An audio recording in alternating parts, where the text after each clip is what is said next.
we were doing our first lesson of political science and the name of the lesson was political theory and introduction. Before this we had read our first topic which was what is politics.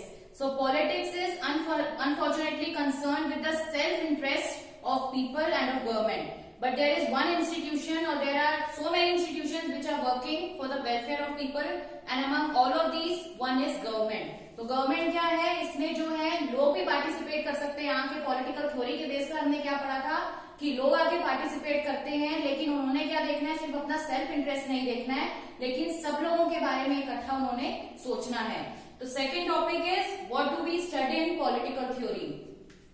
We see certain values and principles that have inspired people and guided policies, ideas like democracy, freedom और equality for instance. तो यहाँ हमें वो क्या कह रहे हैं कि हमने कई सारे जो वैल्यूज हैं, कई सारे जो प्रिंसिपल्स हैं, वो लोगों को इंस्पायर करती है. टॉपिक क्या है कि हम पॉलिटिकल थ्योरी में क्या पढ़ते हैं. पॉलिटिकल थ्योरी में है कि कई सारी पॉलिसीज ऐसी हैं जो लोगों को गाइड करती हैं, लोगों को इंस्पायर करती हैं. इनमें से कुछ for instance what they had given is ideal कौन कौन से हैं, डेमोक्रेसी है, फ्रीडम है या फिर इक्वालिटी है. ये सारी चीजें लोगों को इंस्पायर करती हैं. Second is the ideas and principles debated almost since the time of Kautilya, Aristotle, Karl Marx, Gandhi and Ambedkar. So about these ideas and principles, what are they saying कि इसके बारे में जो डिबेट है काफी समय से चल रहा है. उस डिबेट का हिस्सा वो कह रहे हैं कौन कौन लोग थे जो फेमस पर्सनालिटीज रही हैं like Kautilya, Aristotle, Karl Marx, Gandhi and Ambedkar. ये सारे जो है इन्होंने टाइम बाय टाइम इन आइडियाज और प्रिंसिपल्स के बारे में बात करी है और इसके लिए वो क्या कह रहे हैं कि टाइम टू टाइम ये सारी चीजें डेवलप होती रहती हैं और हम लोग भी इन आइडियाज और प्रिंसिपल्स को कई बार फॉलो करते हैं. Plato and Aristotle discussed with their students whether monarchy or democracy was better. So Plato and Aristotle what had they discussed with their students कि सबसे बेटर क्या है, whether it's monarchy or whether it's democracy. monarchy होता है राजतंत्र जिसमें जो government है या फिर जो रूल्स हैं उनको कौन बनाता है, राजा बनाता है. एंड डेमोक्रेसी इज जो लोकतंत्र है, प्रजातंत्र है. So Plato and Aristotle what did they discuss? They discussed with their students that whether monarchy is better or democracy was better. Karl Marx argued that equality was as crucial as freedom. तो इन दोनों के अलावा एक famous personality और कौन है, Karl Marx है. इसने किस बारे में आर्ग्यू किया था that whether equality was as important as freedom, कि इक्वालिटी जो है वो इतनी ही क्रूशियल है, उतनी ही जरूरी है जितना कि हमारे लिए फ्रीडम हो जाता है. Next point is Gandhi discuss the meaning of genuine freedom और swaraj in his book Hind Swaraj. तो कार्ल मार्क्स ने, एरिस्टोटल ने, प्लेटो ने, सबने जो है पॉलिटिकल थ्योरी के बारे में बताया है और महात्मा गांधी ने किस बारे में डिस्कशन किया था, the meaning of genuine freedom या फिर स्वराज के बारे में, और इसके बारे में इन्होंने अपनी बुक हिंद स्वराज में भी डिस्कस किया है. These ideas find their place in the Indian Constitution. Our preamble enshrines freedom and equality. The rights chapter abolishes untouchability in any form. Gandhian principles find a place in directive principles. तो गांधी जी ने अपनी book में स्वराज के बारे में बात करी. इसके अलावा जो अम्बेडकर हैं उन्होंने भी जो लोअर क्लास के लोग थे उनके बारे में डिस्कशन किया है. चाणक्य के बारे में भी हम जानते हैं कि उन्होंने जो चंद्रगुप्त मौर्य थे उनको कितने सारे सजेशन देकर जो है एक अच्छा रूलर बनने में हेल्प करी थी. तो कई सारी चीजें हैं जिनके बारे में हम बता रहे हैं कि हम पॉलिटिकल थ्योरी में पढ़ते हैं. और क्या है, ये जो आइडियाज हैं ये क्या करते हैं, these ideas find their place in the Indian constitution. तो इंडियन कॉन्स्टिट्यूशन में इन सबके बारे में बात की गई है. जो हमारा प्रीएम्बल है वो किस चीज के बारे में डिस्कस करता है, फ्रीडम के बारे में और इक्वालिटी के बारे में. जो राइट चैप्टर है इसमें हम क्या पढ़ते हैं, how can untouchability be abolished, कि किस तरह से जो अनटचेबिलिटी है उसको हम खत्म कर सकते हैं. In any form Gandhian principles find a place in directive principle. और इसके साथ जो गांधी जी के प्रिंसिपल्स थे इन्होंने कहां पर जगह दी है या कहां पर हम इनको पढ़ सकते हैं, डायरेक्टिव प्रिंसिपल्स जो हैं उसमें हम पढ़ सकते हैं. तो ये जितने भी लीडर्स थे जिनके हमने नाम पढ़े हैं, चाहे वो कार्ल मार्क्स हैं, गांधी जी हैं या फिर बाकी जो लोग हैं, ये पॉलिटिशियंस नहीं थे. They were not politicians but they had an idea कि किस तरह से जो है सारी चीजें जो है पॉलिटिक्स में उनको हैंडल किया जा सकता है. इनको हम कह सकते हैं दैट दे वर थिंकर्स और ये थिंकर्स जो है they play an important role in politics और in political theory. Because of the rules of these thinkers we come to know कि किस तरह से टाइम बाय टाइम जो है चीजें जो है वो चेंज होती रहती हैं, पॉलिटिकल एनवायरनमेंट जो है वो चेंज होता है। वो कैसा था आज के टाइम में, वो कैसा है, जितने भी पॉलिटिकल थिंकर्स हैं, चाहे ये लोग हैं चाहे इनके बाद भी जो पॉलिटिकल थिंकर्स आए हैं, उनके बेस पर या उनकी हेल्प से हमें पता चलता है कि किस तरह से जो सोसाइटी है, जो कंट्री है, उसमें टाइम बाय टाइम चेंजेस होते रहते हैं। So what do we study in political theory is what are the ideas and principles which guide the constitution and the government so that they can do the work for the welfare of the people and in a secure manner। और साथ में political theory में हमें क्या पता चलता है कि लॉ की इंपॉर्टेंस क्या है। लॉ में क्या है, जुडिशरी है, एग्जीक्यूटिव है और इसके साथ साथ लेजिस्लेचर है। इन सबके अलग अलग पावर्स होते हैं, तीनों जो ये हैं इन सबके पावर्स अलग होते हैं, सेम पावर्स नहीं है। कारण क्या है इनके पावर्स अलग अलग होने का, ये सारी चीजें भी हम किस में पढ़ेंगे, पॉलिटिकल थ्योरी में पढ़ेंगे। So these were the points under the topic what do we study in political theory. Next topic is why political theory is relevant. Relevant का मीनिंग हो जाता है इंपॉर्टेंट, कि पॉलिटिकल थ्योरी पढ़ना क्यों जरूरी है। Issues concerning freedom, equality, democracy arise in many aspects of social life and they are in progress in different sectors at different places. तो कई सारे इश्यूज जो हैं, जैसे फ्रीडम हो गया, इक्वालिटी हो गया या डेमोक्रेसी हो गया, जो हमारी सोशल लाइफ है वहां पर ये जो मुद्दे हैं हर अलग अलग समय पर जो है ये मुद्दे जो हैं उठते रहते हैं। किस चीज से रिलेटेड, चाहे वो फ्रीडम है चाहे इक्वालिटी है, क्योंकि हमारी जो कंट्री है वहां पर अभी भी डिस्क्रिमिनेशन है। 100% डिस्क्रिमिनेशन खत्म नहीं हुआ है। डिस्क्रिमिनेशन का मीनिंग क्या होता है, भेदभाव जिसको कहा जाता है। तो डिस्क्रिमिनेशन किस चीज में है, among the rich and poor, among boys and girls, या फिर जो लोअर कास्ट और अपर कास्ट है इनके बीच में डिस्क्रिमिनेशन होता है। कई ऐसे सेक्टर्स हैं, कई सारी ऐसी जगह हैं जहां खत्म हो चुका है, लेकिन टोटल 100% डिस्क्रिमिनेशन अभी तक खत्म नहीं हो पाया है। Next is in a constitution we encounter new interpretations all the time. तो अपने कॉन्स्टिट्यूशन के बारे में वो क्या कह रहे हैं कि अलग अलग डेवलपमेंट जो है टाइम टू टाइम वो होते रहते हैं। चेंजेस जो है वो जरूरी है, कोई भी चीज है, कोई भी काम है वो हमेशा एक जैसा नहीं रहता है। चेंजेस होते हैं, चाहे वो नेचर ही क्यों नहीं है, लेकिन चेंजेस होते रहते हैं। तो अपने कॉन्स्टिट्यूशन के बारे में वो क्या कह रहे हैं कि उसमें जो है नए नए डेवलपमेंट होते हैं, ग्रोथ होती है, development, time to time changes आते रहते हैं।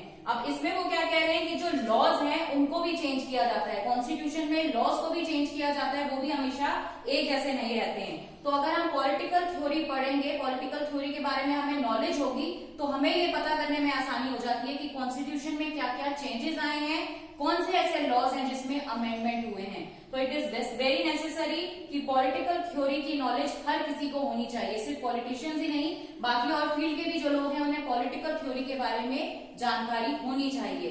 Next is as our world changes we may discover new dimensions as well as new threads. अब जैसे जैसे हमारा वर्ल्ड चेंज हो रहा है वैसे वैसे जो है डायमेंशंस भी चेंज हो रहे हैं। हर दिन जो है टेक्नोलॉजी चेंज होती जा रही है, कई सारे चेंजेस आए हैं। जो हमारा जमाना है वो क्या हो गया है, डिजिटलाइजेशन आ गया है, उसमें डिजिटल हो गई है हर चीज। अब अगर इसके बारे में हमें नॉलेज नहीं होगी तो क्या होगा, ऐसा हो सकता है कि इंफॉर्मेशन किसी की लीक हो जाए, किसी तरह से एक बहुत इंपॉर्टेंट इंफॉर्मेशन जो है उसका कोई मिस यूज कर ले, तो किसी इंसान पर केस हो जाता है या फिर वो फ्रॉड के केस में फंस जाता है। तो पॉलिटिकल थ्योरी के बारे में अगर हमें पता है तो हमें पता रहेगा कि किस तरह से जो है जो नए डायमेंशन आएंगे उनकी वजह से नए नए थ्रेट्स भी पैदा होते हैं। थ्रेट्स का मीनिंग क्या होता है, खतरा जिसको कहा जाता है। तो नए नए डायमेंशन आएंगे, नए नए थ्रेट्स आएंगे, इसकी वजह से जो है नए नए इश्यूज उभर कर सामने आएंगे। और अगर नए इश्यू आएंगे, नए मुद्दे आएंगे, तो उसकी वजह से जो लॉज हैं वो भी नए बनाए जाते हैं। तो हमें पॉलिटिकल थ्योरी के बारे में अगर हमें पता है तो हमें पता होना चाहिए कि कॉन्स्टिट्यूशन में जो रेगुलर चेंजेस हैं वो होते रहते हैं, अमेंडमेंट लॉज में होना बहुत ज्यादा जरूरी है। तो नए डायमेंशन आएंगे, नए थ्रेट्स आएंगे, उसके लिए नए इश्यूज उभर कर सामने आएंगे और उन इश्यूज को हटाने के लिए, खत्म करने के लिए नए लॉज को बनाना पड़ेगा। इसलिए वो क्या कह रहे हैं, तो political theory is very important, it's very relevant. तो हमें पॉलिटिकल थ्योरी के बारे में नॉलेज होना बहुत ज्यादा जरूरी है, ताकि अगर चेंजेस हो रहे हैं या फिर अगर कुछ गलत हो रहा है और कॉन्स्टिट्यूशन में अमेंडमेंट हुआ है तो उनके बारे में हमें नॉलेज मिलती रहे। Our next topic is putting political theory to practice. That why should political theory be practiced? Terms like equality concern our relationships with other human beings rather than with things. Human beings, unlike things, have options on issues like equality. These opinions need to be understood. तो एक term क्या है, equality. इसके बारे में क्या बोला जा रहा है कि इक्वालिटी जो है it is concern with our relationships with other human beings, कि एक ह्यूमन बीइंग जो है बाकी इंसानों के साथ उसका रिलेशनशिप कैसा है इक्वालिटी के बेसिस पर, ये कंसर्न किया जाता है रादर देन विद थिंग्स। तो जो नॉन लिविंग थिंग्स है उसके साथ इंसान अपनी तुलना नहीं करता है, ना ही उसके साथ कोई इक्वालिटी दिखाता है, ना ही वो ये दिखाता है कि मेरे साथ भेदभाव किया जा रहा है। भेदभाव किसके बेस पर हो रहा है? एक ह्यूमन बीइंग दूसरे ह्यूमन बीइंग के साथ ही अपने जो डिफरेंसेस हैं उनको शो करता है। Human beings, unlike things, have options on issues like equality. तो about human beings, what are they saying कि चीजें जो है वो अलग चीज हो गई, लेकिन ह्यूमन बींग्स के पास अपने अलग इश्यूज होते हैं, एक टॉपिक होता है उनके पास, मुद्दे होते हैं उनके पास बात करने के लिए, और कौन सा इश्यू है? इक्वालिटी है।